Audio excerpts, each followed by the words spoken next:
Ven Señor Jesús, Maranatha.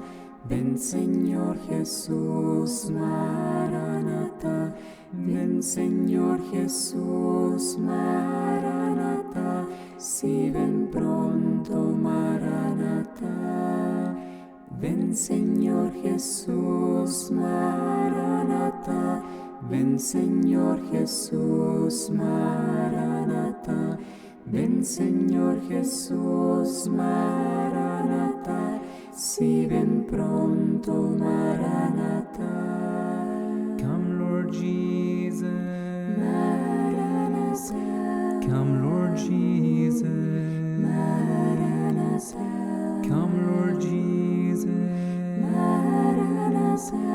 come Lord Jesus, Maranatha.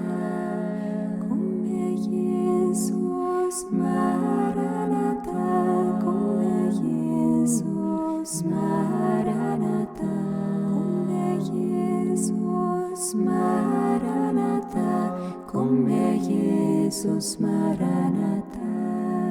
Viens Seigneur Jésus, Maranatha. Viens Seigneur Jésus, Maranatha. Viens Seigneur Jésus, Maranatha. Viens Seigneur Jésus, Maranatha.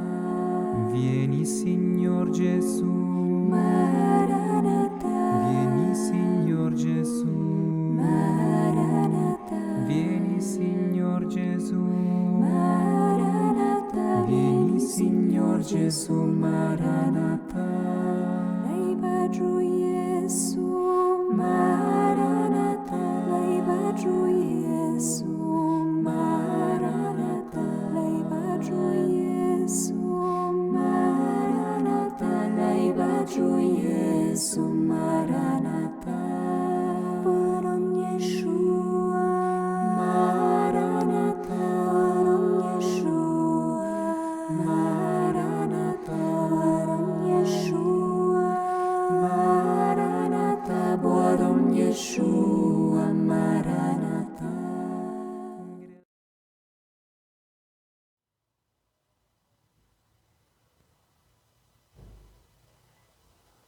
Matar nossos deuses. Em que Deus acreditar? Por José Maria Mardones, editora Ave Maria, canal Lê Conde. Caros ouvintes, caso gostem do que aqui é lido, adquiram o livro. E caso gostem do meu trabalho, venham a auxiliá-lo. Isso é possível via Pix, Vaquinha, Apoia-se. É possível também comprando livros pela lista da Amazon que chegam até mim para que eu possa gravá-los. Bem como curtam, compartilhem, comentem, inscrevam-se no canal. Tudo isso gera engajamento e faz com que esse conhecimento seja disseminado e também possibilita que meu trabalho seja ampliado. A todos, muito obrigada pela presença. Que Deus vos abençoe. Uma boa escuta a todos. Capítulo 1. Imagens idolátricas de Deus. Nós cristãos temos imagens idolátricas de Deus. Adoramos em nossa mente e coração representações que são mais que distorcidas, danosas de Deus. Deus se torna assim um ídolo de medo, de temor, da submissão, da coação, da repressão. Um Deus mais digno de rechaço do que de aceitação. Esse Deus é uma carga, uma opressão. Não abrange a alma, mas a pequena e nos reduz a anões. O Deus de Jesus não pode ser esse. Seria a inversão e a deformação dos evangelhos. É uma enorme deturpação. Convertemos o mais santo, amoroso e libertador no mais terrível e rechaçável. Há algo de espantoso nessa capacidade humana de mudar tudo e converter o melhor no pior. Nem a imagem de Deus escapou a essa capacidade humana de corromper até o mais santo. Como já disse o filósofo judeu Martin Buber, que pode ser ouvido aqui no canal, abre aspas, que outra palavra da fala humana sofreu tantos abusos, foi tão corrompida e profanada, todo o sangue inocente por ela derramado despojou-a de todo o seu esplendor. Toda a injustiça cometida em seu nome apagou seus traços salientes. Quando ouço chamar Deus no seu grau mais elevado, parece-me às vezes quase uma blasfêmia. Fecha aspas. E contudo, é necessário continuar referindo-nos a Deus, ao mistério de Deus, como teríamos de dizer sempre, com um gesto interno de respeito, de adoração mental e de todo o nosso ser. Porque Deus é sempre o mistério que nos abraça e acolhe, que dá sentido à nossa vida e a toda a realidade. Porém, sempre permanece como mistério, isto é, não como uma escuridão impenetrável, mas uma realidade inesgotável, que nunca é dizível por inteiro e, por isso, sempre explorável. Nesse primeiro capítulo, queremos combater decididamente algumas imagens distorcidas e muito propagadas de Deus. Imagens que causam dano e não permitem que o cristão cresça adulto e sadio. São imagens facilmente encontradas na pastoral, na catequese, nas homilias, em conferências, em programas de rádio e em conversas cotidianas. Representações de Deus que surgem em qualquer conversação, por algum fato ocorrido, lamentável ou feliz. Deus quer assim, ou é sua vontade, ou isto é Deus quem manda. Quando não se ouvem coisas piores, em intervenções políticas lamentáveis, assassinas, que querem se cobrir com o manto do divino ou da vontade de Deus. É urgente alterar essas imagens de Deus. Esse imaginário é perverso e está doente. Enquanto tivermos essas imagens de Deus, alguma coisa não funcionará bem em nossa espiritualidade e nas relações do crente com Deus. Abordaremos 5 imagens de Deus que precisam ser alteradas. Propomos substituir as que encobrem e não deixam ver o verdadeiro rosto de Deus, de Jesus. Não queremos simplesmente derrubar. Queremos derrubar, construindo ao mesmo tempo uma alternativa melhor. 1. Do Deus do temor ao Deus do amor. O ídolo do medo é a imagem de Deus mais divulgada.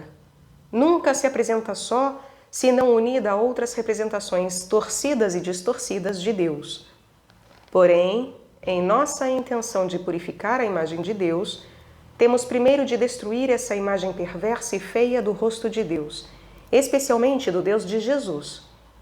As imagens do temor, do medo, como é do conhecimento da psicologia, não são fáceis de ser apagadas. Parecem fugir, porém retornam pelos caminhos mais inesperados. O medo é um inimigo que está escondido no mais profundo do ser humano, esperando sua ocasião para vir à tona. Se Deus é um portador do medo em vez do amor, estamos usando o mais santo da forma mais terrível e degradante. Temos de lutar com todas as forças contra essa mancha ameaçadora de Deus. Só podemos combater e curar o Deus do medo e do temor com o seu oposto, que é o Deus do amor, o Deus de Jesus, por excelência. Um ser débil e inseguro que busca sentido. A experiência do medo lança muito rapidamente raízes no solo humano. Nós nos descobrimos vulneráveis, podendo nos ferir com facilidade na carne e no espírito. O ser humano aparece com uma pele delicada em seu exterior e interior. Essa suscetibilidade às feridas, a possibilidade de ser ferido, faz do ser humano um fugitivo, temeroso e em busca de proteção. Somos seres inseguros. Não temos instintos que nos dirijam com segurança pelo caminho da vida. Temos de aprender a nos orientar e a caminhar em direção da nossa casa. E com frequência nos desorientamos e nos perdemos. A incerteza nos rodeia. Vulnerabilidade e incerteza são 2 componentes do ser humano pelo qual se propaga o medo. A debilidade humana, atada ao temor de sermos feridos ou de nos extraviarmos, nos faz dependentes do poder. Do medo brota o afã de poder. Buscamos defesa e segurança. Olhamos para o poder, a fim de que nos defenda e nos dê segurança. O poder é a outra face do medo. Ambos, medo e poder, parecem estar unidos por uma liga forte, como a cara e a coroa das moedas. O Evangelho de Lucas, capítulo 12, versículos 30 e 31, nos dá uma versão ligeiramente diferente. O medo provoca a busca da segurança proporcionada pelas riquezas. Coloca-se a confiança no dinheiro, que se converte assim em Deus, no poder salvador. Todas as coisas importantes podem ser vistas e utilizadas pelo lado da face ou pelo seu reverso. O reverso do medo, como dissemos, é o poder, que pode nos dar segurança e nos proporciona a couraça para defender nossa débil condição. Por esse caminho, podemos suspeitar que o medo está na origem do poder humano. Alguns pensadores, como o russo Mikhail Bakhtin, chegam a lançar a hipótese de que o poder humano não seria fruto do primeiro movimento medroso do coração humano, um medo ou temor cósmico.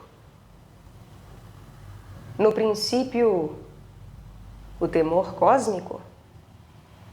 No princípio estaria a experiência do temor diante da magnificência e da grandeza da natureza.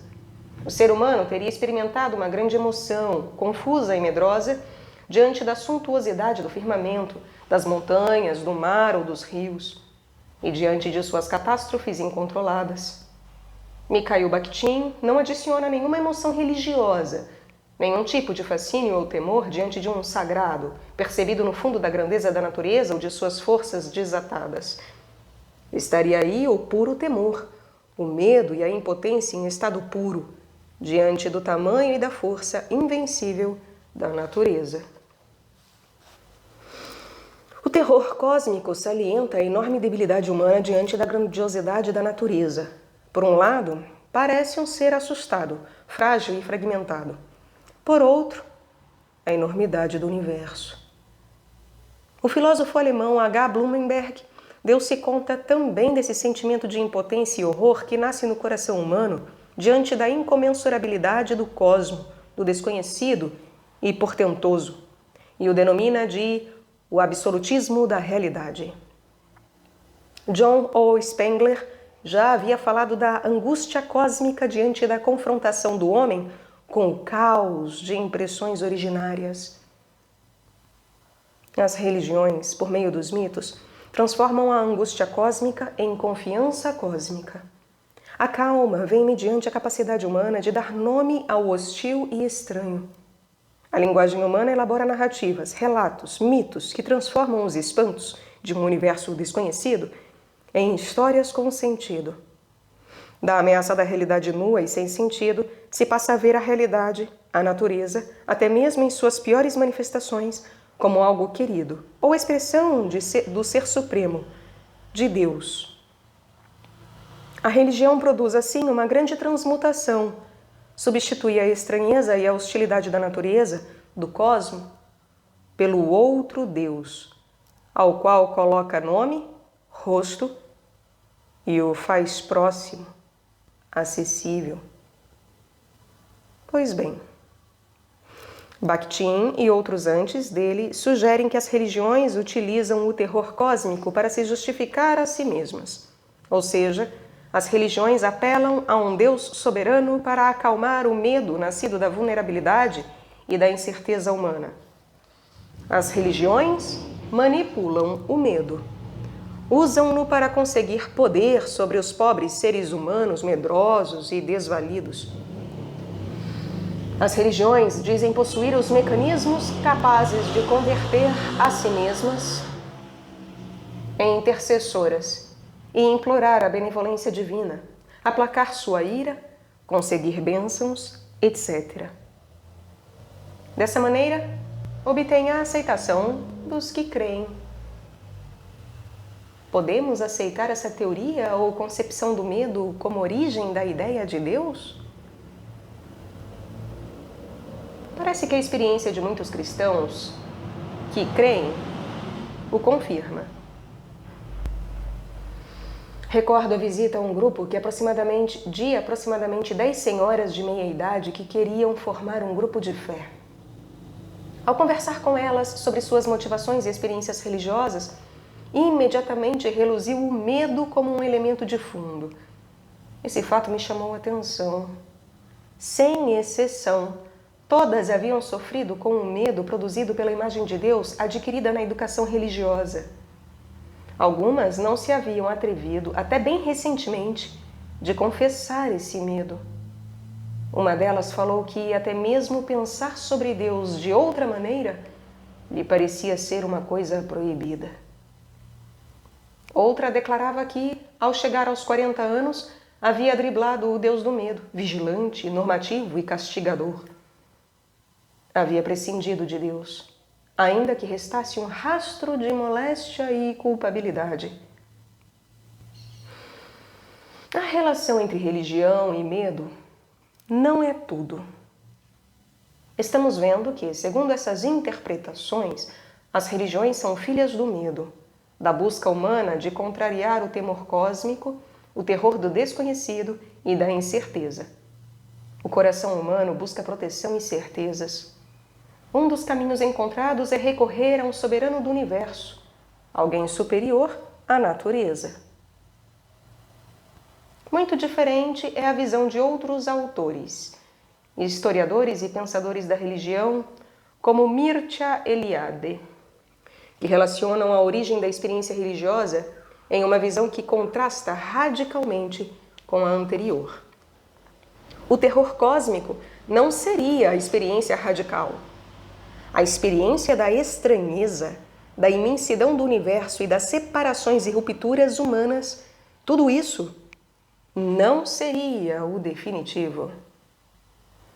O ser humano busca desesperadamente o sentido, quer viver com o sentido, descobrir o fundamento das coisas, a verdadeira realidade. Mircea Eliade diz que o homem tem o desejo irresistível de transcender o tempo e a história na busca de algo que lhe proporcione as chaves desse mundo e da vida, com suas rupturas e momentos luminosos. Toda a experiência religiosa vai em direção a essa busca. O que há no fundo da experiência religiosa é a descoberta de uma vida mais profunda do que sua simples aparência.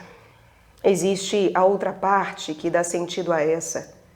No fundo, ou na raiz da realidade, estaria aninhado um sentido, uma vida, um poder comum ou superior, que não é ameaçador, mas que se manifesta com a atração do mais fascinante e belo, mais atrativo e desejável que se pode sonhar. A verdadeira captação religiosa consiste em abrir uma perspectiva que descubra a realidade subjacente ao longo de tudo, na sua amplidão e profundidade, por uma presença misteriosa que proporciona sentido, luz, irradia calor e cor a todas as coisas. É como se, repentinamente, se visse que a verdade profunda que se aninha na realidade da vida e do mundo é luminosa e bela, atraente e digna de ser amada. Para além das rupturas e da dor que sentimos frequentemente na vida e que nos fazem pensar nesse mundo como um sonho mau de uma mente louca, há outra realidade que resplandece, manifesta-se em forma de sentido e vida da vida, que transfigura a existência dos que a captam. Aparece como uma força mais forte que todos os poderes existentes. Esse poder superior enche toda a realidade e a penetra, dando-lhe significado e tirando-lhe a névoa que frequentemente repousa sobre ela. É como o alicerce e o fundamento sobre o qual tudo descansa e tudo se constrói e se levanta. Escrevemos sentido, vida, força, poder, poder superior, fundamento, com letras maiúsculas, querendo indicar o caráter único, especial, singular que lhe atribuímos. Também a referida realidade com R maiúsculo pode ser denominada de o sagrado. Nela palpita o mistério último e mais radical, o impenetrável, que contudo atravessa todas as realidades e as tinge de luz e calor. Um mistério santo, distinto do humano e de tudo o que existe, e, contudo, constitui sua raiz mais profunda. Medo ou sentido e luminosidade? O ser humano se move entre o medo e o sentido. Qual é o primeiro? Esta pergunta talvez não tenha resposta racional definitiva. Pressupõe uma tomada de posição e sentido sobre o mesmo sentido. Apela a um pensar que excede o saber e que se agarra ao que existe de mais profundo e amplo do espírito. Nós nos movemos entre essas duas experiências. Até mesmo na experiência do sagrado, do verdadeiro mistério, encontramos-nos no dizer de estudiosos como Rudolf Otto entre a fascinação do extremamente atraente e o medo do misterioso diabólico e ameaçador. Essa suposta ambivalência do sagrado é rompida com a própria evolução da consciência religiosa do ser humano. Este vai descobrindo que o mistério santo é acolhedor, protetor, misericordioso, salvador. A vida não se extingue nem se quebra. O definitivo é a unidade, e não a ruptura entre o medo e o sentido, o bem e o mal. A própria marcha da consciência religiosa humana indica o caminho, o da superação do medo, da ruptura e da cisão. O verdadeiro mistério é a bondade. Não faltou na história da humanidade, entre as religiões denominadas universais, como o zoroastrismo e o gnosticismo atual, a tentação de ver no mistério, em Deus mesmo, um dualismo entre a luz e as trevas. O próprio Deus seria dual, um Deus da luz, do espírito do bem, e um Deus das trevas, da matéria, do mal. Acontece, contudo, que no final, os dualismos terminam se inclinando para um lado, normalmente do lado do bem. O dualismo não termina em um tabuleiro, como em empate de uma partida de xadrez, mas supera a mentalidade dualista. Essa oposição entre medo e sentido, ou esperança, bem e mal, nos ensina algo muito importante. Responde a um sentimento do ser humano. Experiência de cisão na própria existência, a qual se atribui um fundamento da mesma cosmologia. No fundo de nossa tendência ao medo, se aninha um temor profundo e último, mais radical do que a natureza, que aponta para a nudez e a debilidade de nossa própria existência, necessitada de salvação. A experiência do mistério, sacro, divino, seria a resposta para esse medo existencial, e aparece como salvador, libertador e protetor. B. A utilização religiosa do medo. A história humana, como estamos vendo, está repleta de medo. O ser humano é um depósito de medos. Não deve nos causar estranheza que o medo tenha sido muito usado e manipulado. Quando se desejou submeter as pessoas, recorreu-se ao medo. O poder usou o medo bruto para escravizar e submeter. E, sutilmente, o medo foi usado para oferecer a suposta proteção e segurança dos poderosos para subjugar e controlar. A religião tampouco resistiu à tentação de usar o medo como elemento da submissão. A pastoral do medo. O catolicismo, por situar-se em nossa própria tradição, usou o medo e o temor para conduzir a Deus. Uma estratégia que gerou muitos frutos ambíguos e de má qualidade. Não duvidaremos da boa intenção, certamente misturada com o fundo humano, revirado e obscuro, onde medo e ânsia de poder pulsam juntos, dirigindo essa orientação. Esse fato é o que durante muito tempo dominou em Jean Delimot, um historiador francês cristão, Esse fato é o que, durante muito tempo, dominou o que Jean Delumeau, um historiador francês cristão, chamou de pastoral do medo. Usou-se o chamado temor de Deus para prevenir o pecado e chamar para a conversão. Para isso, a religião se inchou de ameaças. Essa administradora do sagrado, como foi denominada a religião, converteu-se em um mundo cheio de prevenções, admoestações e chamadas de atenção às consequências do pecado, dos deslizes e das falhas humanas que teriam consequências desastrosas para o próprio ser humano. Logo, os pregadores, ao mesmo tempo que apelavam para a salvação dos crentes, advertiam para o perigo de sua condenação. As orações ficaram repletas de pedidos, principalmente para os defuntos, a fim de que fossem libertados do lugar do castigo, do fogo da geena, das chamas do Tártaro ou do inferno. O imaginário sobre o inferno, em especial, descontrolou-se. E o doutrinamento sobre o medo tornou-se sistemático. A partir da Idade Média, sermões e representações buscaram aterrorizar o fiel, impor-lhe medo, pânico, especialmente utilizando os novíssimos ou últimos acontecimentos da vida: a morte, o juízo e o inferno, ou o purgatório. Nem sequer grandes místicos como Santa Teresa escaparam de algumas visões exageradas e até aterradoras de lugares estreitos e lúgubres, onde as almas caíam no inferno como flocos de neve, ainda que não tenha chegado ao nível do dominicano São Vicente Ferrer, apelidado de Anjo do Apocalipse, que ameaçava como trovão com as terríveis penas do além. Sabemos que essa história de truculências, por si mesma, caiu em descrédito. O abuso das ameaças terminou por debilitar sua eficácia. Assim, não faltam pregadores que, desde a Idade Média, advertiam sobre a ineficácia de tais sermões. Os fiéis já não se impressionavam ou não se sentiam implicados.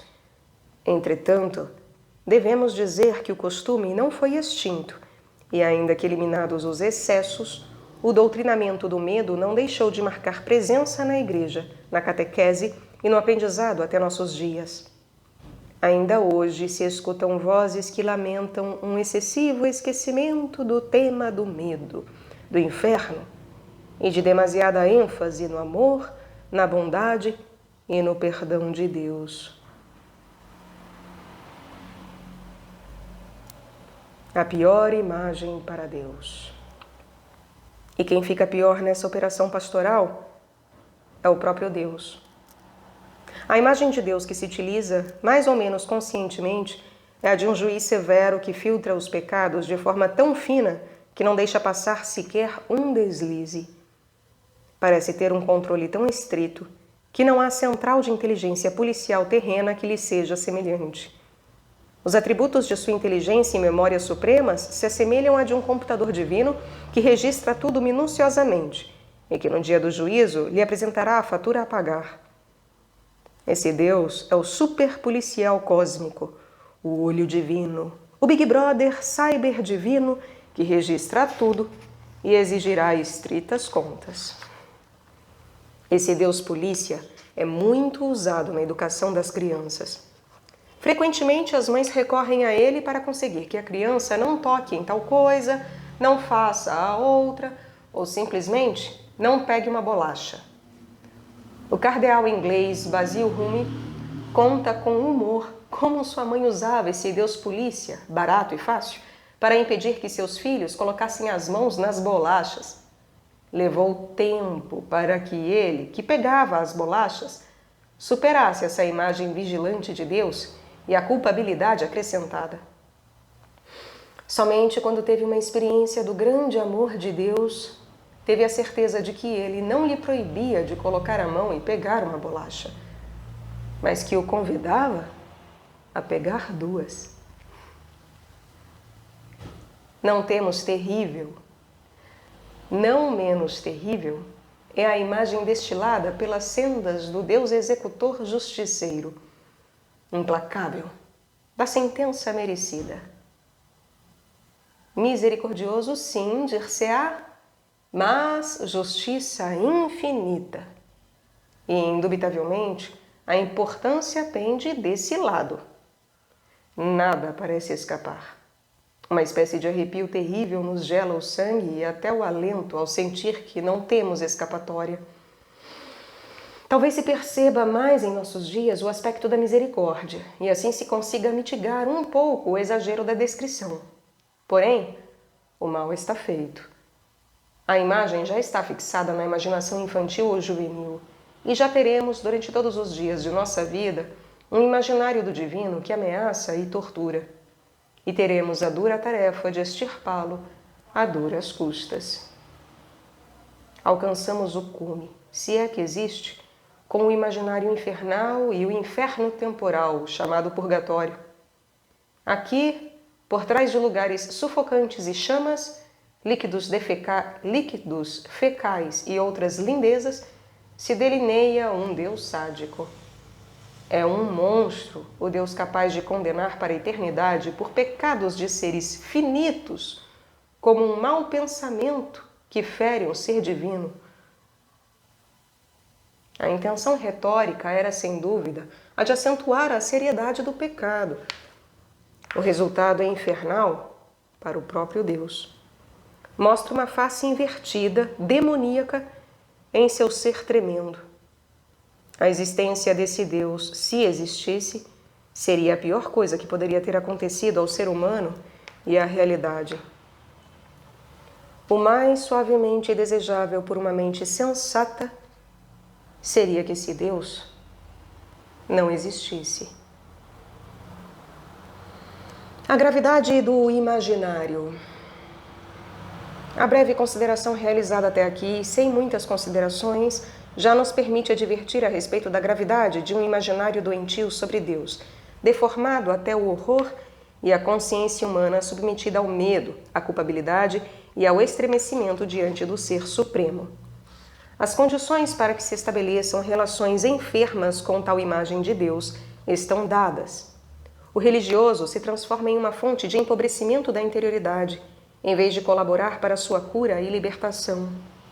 Não há nada de estranho na afirmação de Carl Jung, que pode ser ouvido aqui no canal, aliás, famoso discípulo de Freud, fundador da psicologia profunda, ao dizer que, por trás de muitas patologias das pessoas com mais de 30 anos, sempre se encontrava um problema religioso.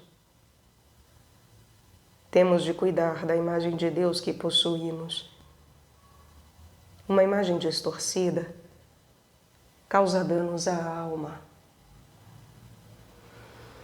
Por essa razão, na tarefa educativa dos pais em relação aos filhos ou dos avós em relação aos netos, desde pequeninos, devem receber uma imagem sadia de Deus. E quanto antes, deve-se banir a utilização de Deus como produto de medo, como produtor de medo ou vigilante universal. Esse mau uso pastoral e educativo de Deus é danoso e tem gerado frutos tão maus como o uso do temor a Deus para educar e corrigir pretensas faltas ou defeitos das crianças. Agindo assim, preparamos o terreno, como diria a teóloga e psicoterapeuta holandesa Agneta Schreus, não tenho a menor ideia de como se pronuncia, enfim, para que a interpretação de acontecimentos tristes e dolorosos, como a morte de um filho, sejam vistos como castigo de Deus por determinados pecados. O trauma se faz muito maior. C. Deus é amor. Já preparamos suficientemente o terreno para nos aproximarmos de uma reconstrução positiva da imagem de Deus. Quisemos destacar e destruir a imagem do Deus do medo e do castigo em todas as suas formas e facetas. Agora temos de construir uma imagem positiva de Deus. Para isso, nada melhor do que recorrer à própria fonte do imaginário cristão sobre Deus, a Bíblia, e dentro dela, os Evangelhos. Aqui, especialmente nos Evangelhos, encontramos uma imagem de Deus que responde à concepção que Jesus tinha a esse respeito. A ela vamos nos remeter. Com essa imagem, temos de confrontar as nossas e refazê-las. O centro do cristianismo. Busquemos uma definição do que é Deus no Novo Testamento. Nós a encontramos em João. No Evangelho se diz que Deus é Espírito. E a primeira carta de João, no início, diz que Deus é luz. E mais adiante, em 1 João capítulo 4, versículos 8 e 16, se diz 2 vezes que Deus é amor. A expressão Deus é luz pode ser integrada à expressão Deus é amor. Porque, como diz o próprio João na referida carta, quem ama seu irmão permanece na luz e não se expõe a tropeçar. Portanto, a melhor definição que encontramos para Deus no Novo Testamento é que Ele é amor. Quando queremos dizer o que é Deus, deparamos-nos com Deus é amor.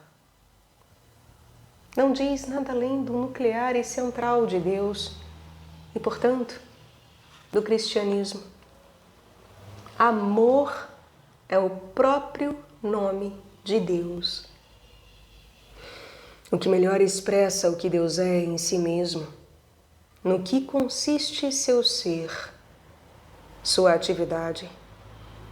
Isto é, tudo o que Deus é e faz está tocado pelo amor. É uma irradiação de seu ser amoroso. Deus é amor radiante. Tudo o que se refere ao amor tem ligação com Deus. É, de algum modo, uma irradiação sua. Deveríamos dizer também que toda manifestação de Deus tem de estar perpassada pelo amor. Deveríamos dizer também que toda manifestação de Deus tem de estar perpassada pelo amor. Sua criação, seu governo, sua justiça, seu poder. Se Deus cria, o faz por amor. Se Deus governa, o faz no amor. E assim sucessivamente. O amor é o ingrediente inevitável de tudo o que Deus faz. Duvidar desse sensível princípio é desfigurar a Deus. Um grande teólogo protestante do século XX, o suíço resistente a Hitler, Karl Barth, traduziu o Deus é amor de um modo ativo. Deus é, quer dizer, Deus ama. Deus é o ser que ama. Seu ser consiste em amar. Sem dúvida, o disse melhor e o mais poeticamente São João da Cruz, que só em amar é meu exercício. Amar é o que Deus é, o que Deus faz, o que Deus sabe, é seu ofício. E não quer nem pode fazer outra coisa.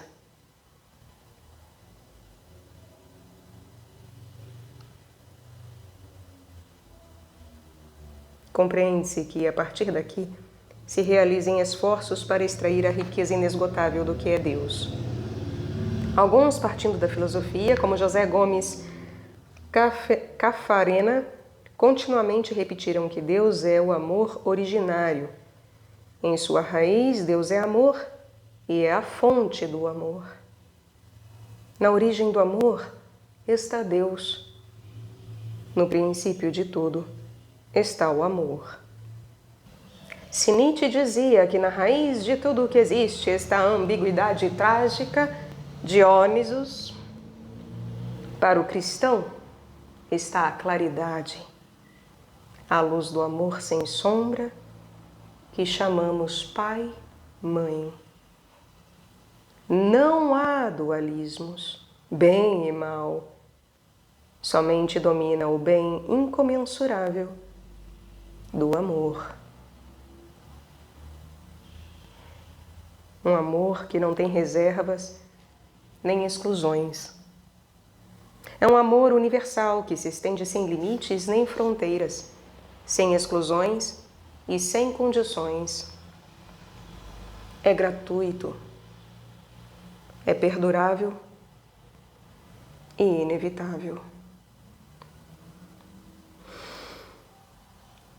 Se exageramos um pouco, não caímos no perigo da bobagem e da trivialidade?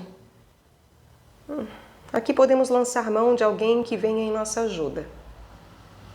São Boaventura disse, referindo-se a uma famosa maneira de se expressar de Santo Anselmo, muito usada na teologia e na filosofia, que Deus não é só o maior do quanto se pode pensar, mas que Deus é o melhor de quanto se pode pensar. Ou seja, não deve haver temor em se exceder ao pensar na grandeza do amor de Deus. Não o podemos alcançar jamais.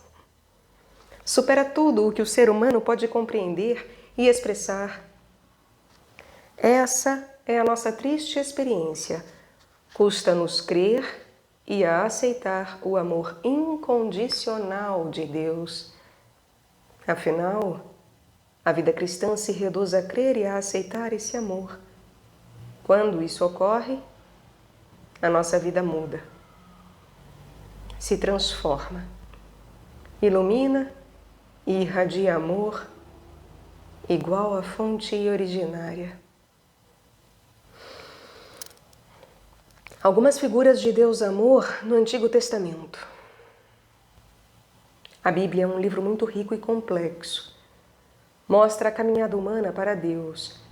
Indica como o homem foi descobrindo esse Deus que quer sempre se comunicar, mas que é recebido, representado, imaginado, pensado por meio dos filtros e recipientes humanos do tempo e da cultura. Não nos deve estranhar que a Bíblia contenha imagens inaceitáveis de Deus. De fato, se lemos a Bíblia de uma forma não superficial nem estática, descobriremos como há um avanço, uma depuração e purificação das imagens de Deus na própria Bíblia. Do Deus dos exércitos e do terror de Isaac, foi se passando a um Deus com entranhas maternais que estremece e nos atrai com laços de amor, e era para eles como quem levanta uma criança à altura do rosto. Inclinava-me para ele para dar-lhe o alimento. Figuras essas de tom maternal com gestos carinhosos, ternos, totalmente propícios para Israel e para o ser humano. Se aqui parece não se empregar claramente a imagem representando Deus como mãe, talvez seja por medo e prevenção contra os cultos da fecundidade. Todo o capítulo 11 de Oséias se resume ao calor e à cor maternal. Isaías já não tem medo em apresentar Deus como a imagem de um pai, senão também como a mãe mais solícita e fiel. Pode uma mulher esquecer-se daquele que amamenta? Não ter ternura pelo fruto de suas entranhas? E mesmo que ela o esquecesse, eu não te esquecerei nunca. Aqui já não resta dúvida de que estamos diante da ternura insubornável de uma mãe, diante do amor total e sem hesitações. Os salmos são outro lugar no qual os crentes expressam suas ideias e representações de Deus. Encontramo-nos, por exemplo, com salmos que utilizam metáforas sobre Deus como nosso fundamento. O fundamento do ser, diríamos, um alicerce que não oscila, ainda que tudo esteja trepidando. Deus se apresenta então como uma rocha e um castelo, a fortaleza na qual nos sentimos seguros.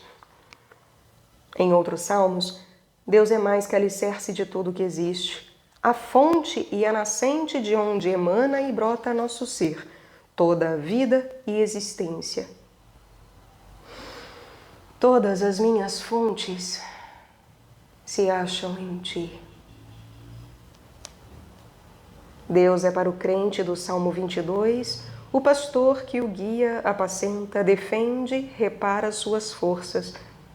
Não é estranho que sua bondade e misericórdia sejam eternas. E seja a luz e a salvação o protetor de minha vida. De quem terei medo? Por sua imensa misericórdia, apagai a minha iniquidade. Lavai-me totalmente de minha falta e purificai-me do meu pecado. Esse salmo, que guarda um rastro arcaico de mancha e impureza, expressa claramente o que Paul Ricoeur detectou muito acertadamente em toda a confissão do pecado, que este se apresenta como uma relação pessoal com Deus e pressupõe já descobrir um Deus preocupado e inclinado com o ser humano. No princípio, portanto, não está a consciência do pecado, mas sim a presença de Deus. Feita a aliança, acolhida e encontro com um Deus misericordioso, de imensa ternura. Antes que os teólogos o tivessem anunciado, os crentes já haviam descoberto, por experiência, que sempre eram aceitos. Deus não nos rejeita nunca. Sempre somos aceitos, até naquilo que somos mais inaceitáveis. É daqui que o crente, com sede de Deus, sabendo que seu amor vale mais que a vida, diz: minha alma está unida a vós, sustenta-me à vossa destra. Por essa razão, o saltério está cheio de cantos ao amor de Deus, à sua misericórdia, sua fidelidade de geração em geração, pois sabe que seu amor está bem alicerçado para sempre. Figuras do Deus de amor no Novo Testamento. Certamente a imagem representativa do Deus amor que nos vem imediatamente é a do pai do filho pródigo. Uma parábola que brota das entranhas, cheia de imagens de um Deus que rompe todas as medidas, os usos e os costumes. Especialmente é digno de nota os 5 passos ou verbos grandemente ativos e tenros desse Deus que apresenta Jesus.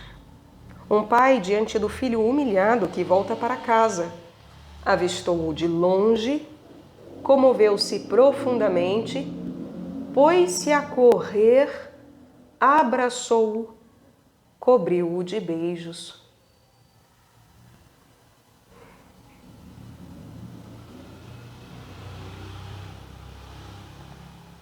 Um pai que não presta atenção a desculpas, nem explicações. E um pai que toma 5 decisões que demonstram um amor paternal, maternal, escandaloso, que não cabe em nossos esquemas.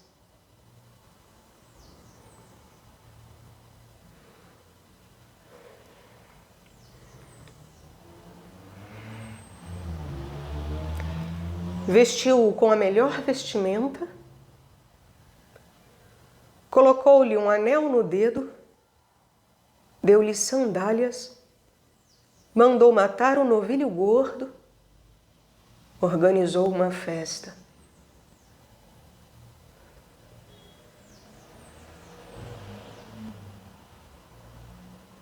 Essa narrativa, considerada a rainha das parábolas, está cheia de símbolos.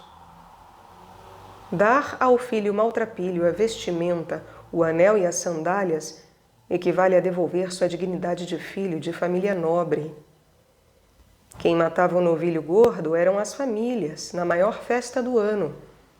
O clima é de grande celebração e festa prazerosa.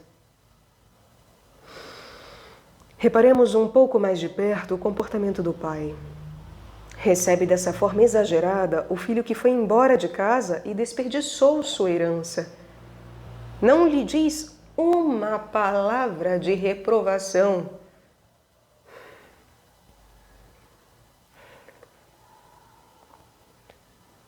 E seu amor desconcertante o limpou,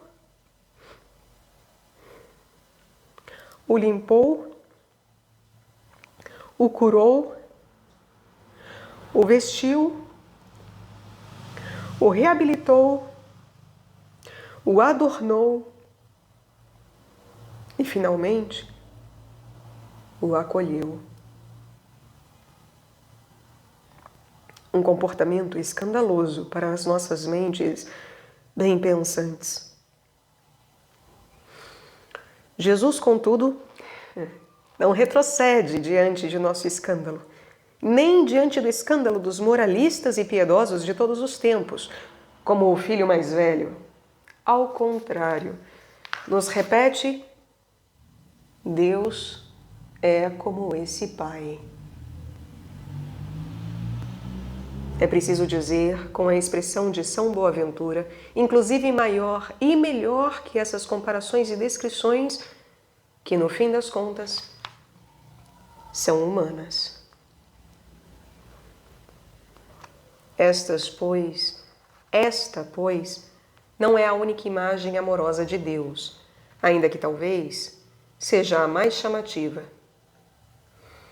Praticamente todas as parábolas possuem um fundo no qual aparece um Deus amor. No capítulo 15 de Lucas, onde se situa a parábola do filho pródigo, antecedem-na e preparam-na duas parábolas maravilhosas.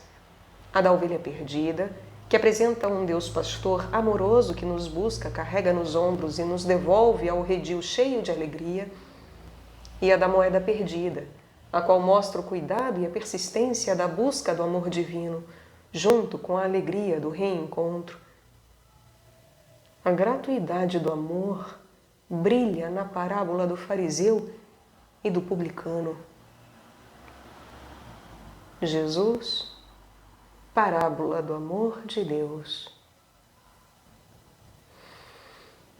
Não deveríamos perder de vista que quem nos transmite o que é nosso Deus, com o que se parece, é Jesus. Não deveríamos perder de vista que quem nos transmite o que é nosso Deus, com o que se parece, é Jesus.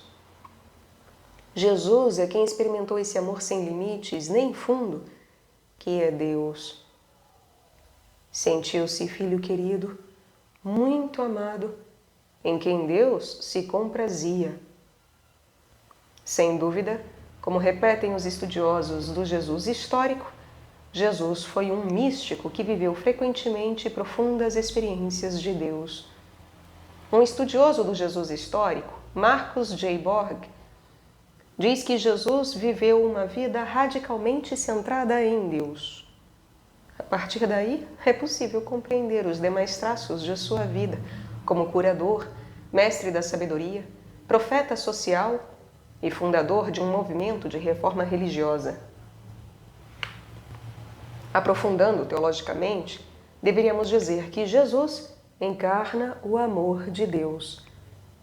É o ágape divino feito carne, rebaixado até o nada, quinoses, dirá Paulo em Filipenses, capítulo 2, versículos 6 e 7, de uma figura humana, de um qualquer, um servo, para abraçar a todos os humanos, sem distinção nem exclusão.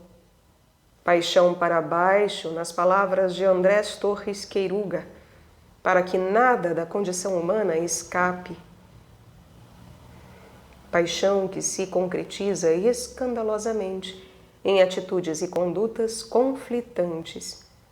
Comer com os publicanos e pecadores, as espigas arrancadas no sábado, curar no sábado, acolhida da mulher surpreendida em adultério. A vida de Jesus é um reflexo do que ele dizia de Deus. Quem o vê, vê em forma humana o brilho do amor de Deus. Jesus não dava conferências sobre Deus, transparecia a Deus. Sua vida centrada em Deus irradiava amor compassivo. Jesus nos mostra que a primeira qualidade de uma vida centrada em Deus é a compaixão. A soma da teologia e ética de Jesus soa assim: sede misericordiosos, como também vosso Pai é misericordioso. Na compaixão ressoa o amor maternal, misericordioso e entranhado de Deus, do qual já nos falava Oséias. A preocupação pelo homem, a paixão por sua dignidade e liberdade, a compaixão pelo doente, o caído e a vítima, a ternura, a acolhida e o perdão sem limites. Amor crítico e conflituoso, pois, como Mateus nos recorda 2 vezes, Jesus dirá com Oséias capítulo 6, versículo 6, quero o amor mais que os sacrifícios, em uma clara referência à religiosidade oficial. Amor eficaz, consequente e fiel até o final escandaloso da cruz. Jesus é a parábola viva de Deus, o símbolo mais acabado do próprio Deus. Nele vemos até onde chega o amor de Deus. De tal modo Deus amou o mundo, que lhe deu seu Filho único, para que todo o que nele crer não pereça, mas tenha a vida eterna. Pois Deus não enviou o Filho ao mundo para condená-lo, mas para que o mundo seja salvo por ele. Um comentarista de João denomina esse texto de o Evangelho em miniatura. Jesus é para a vida do mundo. Jesus é o dom amoroso que torna Deus presente aos homens para que tenham vida definitiva e nenhum deles pereça. Se além disso recordamos que João coloca em seu Evangelho como primeira ação pública de Jesus as bodas de Caná, nas quais Jesus transforma a água em vinho, temos uma mensagem extraordinária. A condição é que não façamos uma leitura literal e empobrecedora do Evangelho. Leiamos de modo metafórico, teológico, simbólico esse relato e então nos daremos conta de que essa história de Jesus não quer retratar seu poder divino de transformar a água em vinho, mas trata-se de uma festa de bodas. Ao 3º dia, celebravam-se bodas. A expressão ao 3º dia já evoca uma situação pascal. Sabemos que a boda, o matrimônio, casamento, é um símbolo muito usado na Bíblia. Sugere a imagem mística do encontro do Deus amante com o amado de Deus, Israel, o mundo, nós. Além disso, bodas sugere uma grande celebração e banquete. Um banquete no qual não falta o vinho. Um banquete onde o melhor vem no final. A história das bodas de Caná fala dessa relação amorosa de Deus com o homem. Se é uma história colocada no início do Evangelho de João, quer dizer que a história de Jesus, seu fundo mais profundo e real, vai ser a história de uma boda. É uma história de amor nupcial.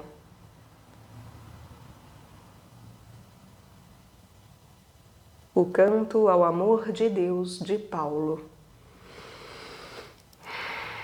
Já podemos fechar essas imagens e propostas do Novo Testamento sobre o amor de Deus. Nesse sentido, Paulo pode nos ajudar. Em um desses momentos de arrebatamento em que nos deixa transparecer seu coração de crente, Paulo se pergunta: se Deus é por nós, quem será contra nós? Um Paulo arrebatado vai narrando situações, provas, inimigos, enfermidades, mortes, Mas Deus, o que perdoa, que nos deu o Filho, que morreu, ressuscitou, que está a nosso favor, não permitirá que ninguém o tire de nós. Quem nos separará do amor de Deus? Nada poderá nos privar desse amor de Deus, presente no Messias Jesus, Senhor nosso. Esse amor de Deus em Cristo Jesus leva a marca da nova vida em liberdade, gozo, paz, frutos do Espírito. Para São Paulo, o primeiro fruto do Espírito é o amor. Se falha o amor, falham também os outros dons do Espírito, como adverte em seu hino ao amor, que pode ser ouvido aqui no canal. Aliás, todo o Novo Testamento pode ser ouvido aqui no canal. Daqui podemos dizer com Patty Lloyd: tudo é dom, tudo é gratuito, Deus ama primeiro, façamos festa. D. Não ferir o amor. Uma forte proposta espiritual deriva dessa imagem amorosa de Deus. Evidentemente, a mais elementar e primeira é descartar o medo. O amor é o que vence o temor. Porém, além disso, entender que a vida do espírito, a vida espiritual, consiste na arte de viver essa relação amorosa com Deus. Viemos do amor e somos para o amor. A vida cristã consiste em crescer no amor, na compaixão. É o primeiro fruto e a primeira qualidade da vida no espírito. O medo é um obstáculo enorme para o amor a Deus. Conduz à busca de segurança no poder e no dinheiro, como diz claramente o Evangelho. E Deus, o absoluto, para nós, é aquele que mais ama nosso coração. O medo nos leva aos ídolos do dinheiro e do poder, que são deuses sem misericórdia. E ninguém pode servir a dois senhores. A vida espiritual cristã consiste em converter-se continuamente ao Deus do amor e da misericórdia, quer dizer, ao amor concreto aos pobres e desvalidos e à sua causa, o reino de Deus. O amor é um dom e o recebemos gratuitamente. Deveríamos insistir muito em praticar a passividade na relação com Deus, o amor. Não insistir tanto em que nós amamos a Deus, buscamos a Deus, temos sede de Deus.